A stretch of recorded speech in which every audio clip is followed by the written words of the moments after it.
नमस्कार आसतु जालीदार दोसा चटनी बनवा चटनी तेल गरम कर रसुण पकईले कि पिज अदा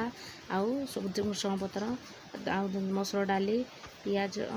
रखिला लंका पकई भल भाव में भाजी नवा बंधु भाजा होगा ग्राइंडिंग करवा लुण से जो ठंडा हो लुण आउ तेतुली पकई पानी टिके भल भाव में बाटी नवा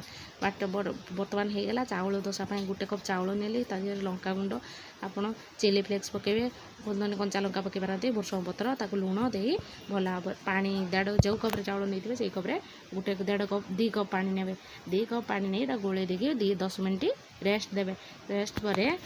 गरम करनी भल भाव में जाली चारि पाखरु कर ढालिबे चारि पाखरु ढालिबे जाली जाली जो फांक रही है चारि पाखे ना टिके टिके देदेवे देदेला ये भाया हो दोसा नौटे चाहिए नौटे पारती ये भी क्रिप्सी हो देखो ता देह तेल देदेवा तेल देदेले होगा आमर दोसा खाइबे चटनी सागर खाइबे मो वीडियो भल लगे लाइक कमेंट शेयर करियो भूलिए।